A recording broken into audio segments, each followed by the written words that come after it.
Pemirsa, Anda juga pasti menyadari bahwa bulan Oktober tidak hanya menjadi bulan peringatan Sumpah Pemuda, tapi juga menjadi bulan bahasa dan sastra. Bagaimana dinamika bahasa dan sastra Indonesia di era globalisasi dan perkembangan teknologi informasi? Telah hadir di studio untuk mengulasnya Profesor Aimuddin Aziz, Kepala Badan Pembinaan dan Pengembangan Bahasa. Terima kasih Prof sudah hadir di Selamat Pagi Indonesia. Apa kabar? Baik, terima kasih. Mas Marfi? Alhamdulillah juga Prof, baik sehat juga. Prof, ini kita melihat bersama bahwa selain menjadi hari peringatan Sumpah Pemuda, bulan Oktober ini juga diketahui menjadi bulan bahasa dan sastra. Betul. Nah, di era globalisasi ini, kenapa kita tetap harus concern akan bahasa dan sastra? Ya, pertama yang harus kita ingat itu bahasa itu kan refleksi diri ya, refleksi identitas dari sebuah komunitas. Dalam hal ini bahasa Indonesia, refleksi dari bangsa Indonesia. Dan itu dinyatakan secara eksplisit ya sejak tahun 1928. Dan ini adalah sumpah pertama yang mengatakan bahasa Indonesia itu dijunjung sebagai bahasa persatuan. Nah, lalu apakah di era globalisasi itu menjadi tidak penting? Justru di era globalisasi ini menjadi semakin penting karena kalau misalnya bahasanya tergerus oleh pengaruh-pengaruh dari luar, dari asing begitu, maka akan hilang dengan sendirinya identitas kita. Padahal kita pertahankan sudah sejak lama begitu. Betul sekali. Kita bicara soal relevansinya, tapi bagaimana kemudian ini bisa memberikan kontribusi untuk kemajuan bangsa Indonesia secara luas? Ya, bahasa Indonesia ini berkembang ya sudah begitu pesat. Ya. Dan saya sering menyebutkan bahwa perkembangan bahasa Indonesia ini melebihi akarnya begitu ya sebagai bahasa Melayu. Nah, bahasa Indonesia berkembang sebagai bahasa ilmu pengetahuan, bukan hanya untuk mengekspresikan ilmu pengetahuan yang berasal dari tanah air kita, tetapi juga pengetahuan-pengetahuan baru yang datang dari luar. Dan ini adalah salah satu cara ya bagaimana bahasa Indonesia ini dikemas untuk bisa menyatakan ya ilmu ini sebagai sumbangsih dari bidang bahasa begitu. Karena sebuah pengetahuan ya kebudayaan tidak akan pernah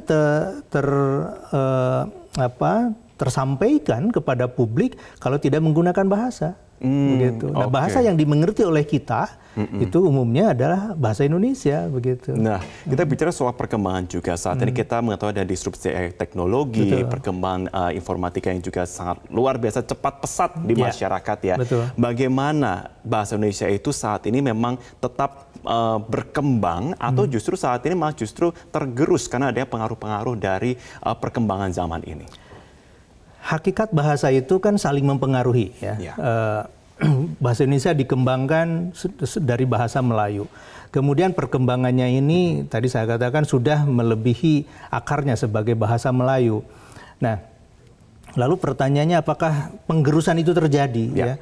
Saya sih tidak melihat ini sebagai sesuatu yang patut dikhawatirkan berlebihan ya. Karena interaksi dari satu bahasa dengan bahasa lain ini sesungguhnya adalah memperkaya. Ya. Jadi kosakata, bentuk tata bahasa ini akan diperkaya oleh pengaruh dari luar. Yang penting adalah kita siapkan tatanan aturan kebahasaan yang akan mengakomodasi penambahan kosakata baru, bentuk-bentuk gramatika yang baru. Nah, apabila ini dimungkinkan seperti itu, maka bahasa Indonesia akan berkembang jauh lebih pesat lagi begitu. Jadi kita tidak melihat ini penggerusan karena ada pengaruh dari luar gitu ya, penggunaan bahasa-bahasa yang baru. Menurut saya justru itu adalah sebuah pengayaan. Berarti tidak masalah begitu kemudian kalau kita bicara soal anak muda zaman sekarang atau generasi Z yang atau lebih muda lagi, bahasa itu dikatakan dalam satu kalimat itu campur-campur begitu ya, bahasa Indonesia bahkan daerah Indonesia begitu. Itu tidak apa-apa justru seperti itu. Tidak apa-apa karena bahasa itu kan dipakai sesuai dengan konteksnya gitu. Pada saat kita bicara formal ya bicaralah dengan formal gitu ya, ragamnya ragam formal. Ketika sedang ngobrol ya bahasa obrolan, bahasa cakapan begitu. Ketika misalnya sedang menulis perlu disingkat-singkat ya nggak apa-apa gitu ya, disingkat-singkat saja. Nah, dengan begitu bahasa akan tetap hidup gitu ya. Kalau misalnya bahasa itu dipatok ya harus hanya ini yang berlaku gitu ya, maka akan menjadi sangat kaku. Ah, ya, oke. begitu. Oke, saya tarik lagi Prof. Kita bicara mengenai sastra Indonesia, sastra yang kita rindukan. Kita merindukan sastra zaman dulu angkatan 33, 45, 66 dan juga lainnya. Saat ini kita sudah melihat banyak sekali karya-karya anak muda dan juga tentunya generasi sebelumnya. Bagaimana Prof melihat perkembangan sastra Indonesia saat ini? Sastra Indonesia itu berkembang sesuai dengan zamannya. Dulu zaman angkatan pertama berkembang ya, tahun 30-an gitu, Balai Pustaka gitu, kemudian angkatan 45, angkatan 66, kemudian zaman Orde Baru dan sekarang gitu ya. Nah, ini berkembang sesuai dengan zamannya, dengan karakteristik tema dan struktur yang juga tentu saja berbeda-beda gitu ya. Nah, sekarang sastra kita ada di mana? Sastra kita itu juga berkembang sesungguhnya ya di era digital ini. Nah, hanya saja memang ya pemajanan para penutur muda ini, mungkin yang lebih muda jauh dari kita gitu ya, itu relatif kurang. Karena apa? Kualitas karya sastra yang terpajan kepada mereka itu mungkin juga kurang. Ya. Nah, saya pernah berbicara dengan teman-teman yang mengurus literasi gitu ya.